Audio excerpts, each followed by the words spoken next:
नमस्कार दोस्तों, मैं आदर्श कुमार आप सबों के बीच एक नए वीडियो सेशन के साथ अभी मुखातिब हो रहा हूँ। ये वीडियो सेशन जो प्रकाश का परावर्तन हम लोग कर रहे थे ऑब्जेक्टिव का, उसी का आगे की कड़ी होगी। अभी तक हम 25 क्वेश्चन को कर चुके हैं, उसको अच्छे से डिस्क्राइब करा के हम लोग उम्मीद करते हैं कि आप अच्छे से उसको नोट करते जाएंगे तो 50 क्वेश्चन हो गए होंगे।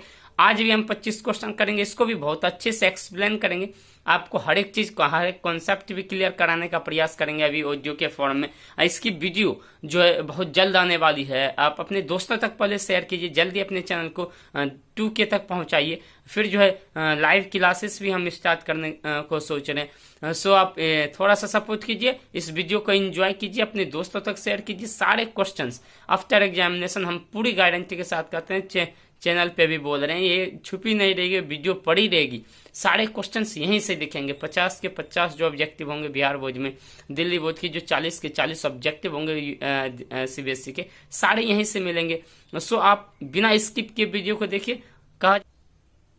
चलिए दोस्तों, अब देखते हैं हमारा पहला क्वेश्चन क्या है। कहता है किस प्रतिबिंब को पर्दे पर उतारा जा सकता है। तो याद रखना दोस्तों, वास्तविक प्रतिबिंब को पर्दे पर उतारा जाता है। किस प्रतिबिंब को? वास्तविक प्रतिबिंब को। अब वास्तविक प्रतिबिंब होता क्या है? तो कहता है कि जब प्रकाश की किरणें, किसी बिंदु स्रोत से आ रही प्रकाश की किरणें किसी दर्पण के समतल सतह पर पड़ने के बाद वास्तविक रूप से कचती है, तो उसको क्या कहा जाता है? वास्तविक प्रतिबिंब कहा जाता है। और वास्तविक प्रतिबिंब को पर्दे पर उतारा जाता है, या सिनेमा हॉल में जो पर्दा होता है उस पे जो लगा होता है, वो उस पे जो बनता है प्रतिबिंब, वो कैसा प्रतिबिंब होता है? वास्तविक प्रतिबिंब होता है। और ये काल्पनिक प्रतिबिंब क्या होता है कि जब किसी बिंदु स्रोत से आ रही प्रकाश की किरणें का मतलब वास्तव में मिलती नहीं है, मिलती हुई प्रतीत होती है, तो उस स्रोत को क्या कहा जाता है? उस प्रतिबिंब को क्या कहा जाता है? काल्पनिक या आभासी प्रतिबिंब।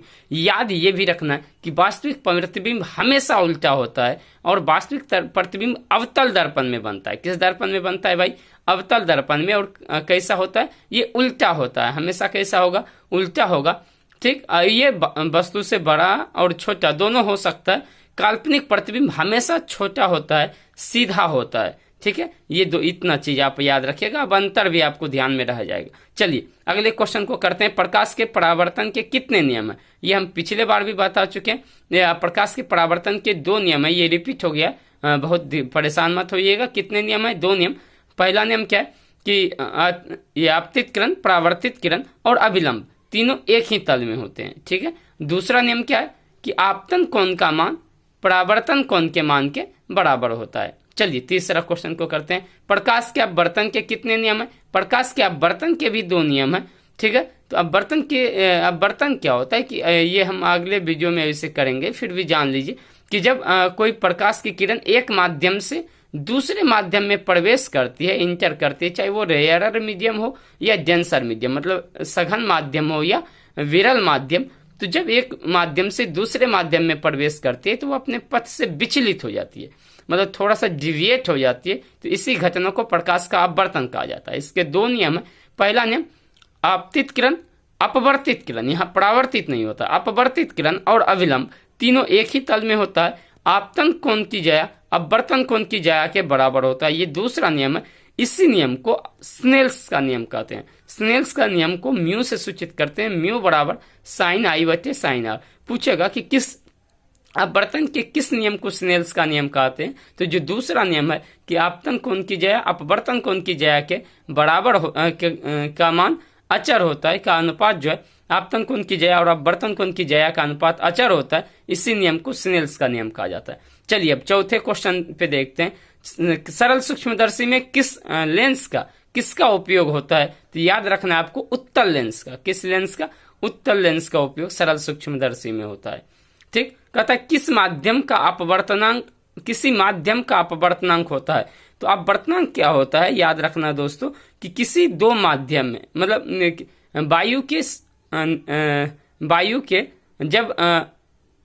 वायु के प्रेजेंस में प्रकाश की चाल और किसी माध्यम में प्रकाश की चाल के अनुपात को speed of light in vacuum upon speed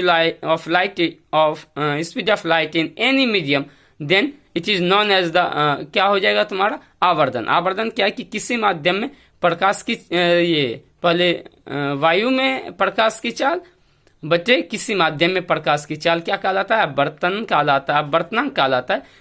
इसका आंसर क्या होगा? साइन आई बच्चे साइन आर। अपवर्तनांक को एन से डिनोट करते हैं जनरली, तो एन बराबर क्या हो जाएगा? साइन आई बच्चे साइन आर। गोले दर्पण की फोकसांतर और वक्रता त्रिज्या के बीच क्या संबंध है? आर बराबर 2f होता है। आर बराबर क्या होता है? 2f। आर बराबर क्या होता है भाई? 2f। ये पिछले वीडियो में बता चुके हैं। लेंस की क्षमता का मात्रक क्या होता है? डायोप्टर। याद रखना, लेंस की क्षमता का मात्रक, ये अपना 7वां क्वेश्चन है। क्या है? लेंस की क्षमता का मात्रक होता है, तो क्या होता है? डायोप्टर होता है। ये जो है इसको डी से सूचित, आप देखेंगे लेंस की क्षमता जो होता है उसके डायोप्टर को डी से सूचित किया जाता है। इसे लेंस की क्षमता को पी से सूचित किया जाता है। लेंस की क्षमता होता है क्या? कि किसी लेंस के द्वारा किरणों को जो मोड़ने की क्षमता होती है उसको या तो अपसरित करने या अभिसरित करने की जो क्षमता होती है क्या कहलाता है? लेंस की क्षमता कहलाता है। ठीक है, इसका उपयोग हम करेंगे जब अवतल लेंस उत्तल लेंस को पढ़ेंगे, तो वहां जो आदमी किसी भी आदमी को निकट दृष्टि दूर दृष्टि होता है तो वहां उसके उपयुक्त फोकस दूरी ये उपयुक्त क्षमता वाले लेंस का प्रयोग किया जाता है। अब देखो, कहता है किस दर्पण में प्रतिबिंब सीधा और छोटा होता है? तो याद रखना, उत्तल दर्पण में। किस दर्पण में भाई? उत्तल दर्पण में प्रतिबिंब सीधा भी होता है, काल्पनिक होता है, सीधा होता है और छोटा होता है। अवतल दर्पण को कहा जाता है, याद रखना, अवतल दर्पण को अभिसारी दर्पण कहा जाता है, क्योंकि इसमें वास्तविक रूप से क्या होता है? प्रतिबिंब जो ये किरण है वो कटते हैं और एक बिंदु पर मिलते हैं। तो ऐसा अभिसारी किसे कहा जाता है? हम बता चुके हैं कि जब किसी बिंदु स्रोत से आ रही प्रकाश की किरणें एक बिंदु पर मिलती है तो उसको क्या कहा जाता है? अभिसारी कहा जाता है। काल्पनिक प्रतिबिंब हमें होता है हमेशा सीधा। याद रखना, 10वें क्वेश्चन का आंसर क्या हो जाएगा? ए। काल्पनिक प्रतिबिंब हमेशा सीधा होता है। किस दर्पण में आवर्धित प्रतिबिंब बनता है? तो याद रखना, आवर्धित प्रतिबिंब, आवर्धित का मतलब क्या हो गया? बड़ा, बड़ा, वस्तु से बड़ा। ये अवतल दर्पण में बनेगा। किस दर्पण में बनेगा भाई? अवतल दर्पण में। कहता है किस दर्पण में सीधा और छोटा प्रतिबिंब बनता है? रिपीट हो गया क्या? तो याद रखना, उत्तल दर्पण में। किस दर्पण में? उत्तल में सीधा और छोटा प्रतिबिंब बनता है। चलिए अगला क्वेश्चन 14वां करते हैं हम लोग, 13वां करते हैं। चलिए, हाँ हो गया 13वां जो है। हाँ, किस दर्पण, चलिए हाँ 13वां करते हैं। किस दर्पण की फोकस दूरी धनात्मक होती है? तो याद रखना, उत्तल दर्पण की फोकस दूरी धनात्मक होती है। अवतल दर्पण की फोकस दूरी क्या होती है? ऋणात्मक होती है।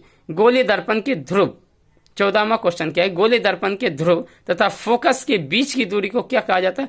फोकसांतर, या इसी को फोकस दूरी या फोकल दूरी कहा जाता है। याद रखना दोस्तों। और वक्रता की त्रिज्या किसको कहेंगे? तो गोले दर्पण, जिस गोले का भाग होता है उस गोले की त्रिज्या को वक्रता त्रिज्या कहते हैं, या वक्रता केंद्र और ध्रुव के बीच की दूरी को वक्रता त्रिज्या कहते हैं। ठीक। हजामत बनाने के लिए किस दर्पण का उपयोग होता है? अवतल दर्पण का। याद रखना, ये हम पिछले वीडियो में भी क्या किए थे? एक्सप्लेन किए थे, बताए थे कि हजामत दर्पण किसे कहा जाता है? अवतल दर्पण को। जो हम लोग सैलून में दाढ़ी बनाते हैं, पीछे जो दर्पण लगा होता है अवतल दर्पण होता है। सर्च लाइट में किस दर्पण का उपयोग होता है भाई? अवतल दर्पण का। याद रखना, किस दर्पण का? अवतल दर्पण का। सोलर कुकर में किस दर्पण का उपयोग होता है? अवतल दर्पण का। रोगियों की, 18वां क्वेश्चन क्या है? रोगियों की नाक, कान, गले आदि की जांच के लिए किस दर्पण का उपयोग होता है? याद रखना भाई, ऑप्शन सी अवतल दर्पण। 19वां क्वेश्चन, गोलीय दर्पण की ध्रुव तथा वक्रता त्रिज्या से गुजरने वाली रेखा कहलाती है? क्या कहलाती है? याद रखना, उसे मुख्य फोकस कहा जाता है। ऑप्शन बी सही है। गोलीय दर्पण के परावर्तक पृष्ठ की वृत्ताकार सीमा रेखा का व्यास दर्पण का क्या कहलाता है? द्वारक कहलाता है। क्या कहलाता है? द्वारक। Option A. 20 का क्या हो जाएगा? Option A. या दर्पण की चौड़ाई को क्या कहा जाता है? द्वारक कहा जाता है। याद रखना, ये भी हो सकता है क्वेश्चन। कहता है प्रकाश के किरणों के समूह को क्या कहा जाता है? 21वां क्वेश्चन क्या है? प्रकाश की किरणों के समूह को क्या कहा जाता है? किरण पुंज। क्या कहा जाता है भाई? किरण पुंज। अब किरण पुंज 3 प्रकार के होते हैं। क्या क्या होता है? अभिसारी, अपसारी और समांतर। प्रकाश की किरणों का पथ दर्शाने वाले चित्र को कहा जाता है? तो याद रखना, 22वां का जो आंसर होगा किरण आरेख। क्या बोलते हैं उसको? किरण आरेख। 23वां क्वेश्चन क्या है? जल में प्रकाश की चाल होती है? तो याद रखना, जल में जो प्रकाश का चाल होता है 2.25 × 10⁸ मीटर प्रति सेकंड। कांच में प्रकाश का चाल, तो याद रखना भाई 2 × 10⁸ मीटर प्रति सेकंड। ऑप्शन बी सही है। और जल वाले का ऑप्शन सी सही है। स्पष्ट दृष्टि की न्यूनतम सीमा ऑप्शन सी 25 सेंटीमीटर, याद रखना, ठीक है।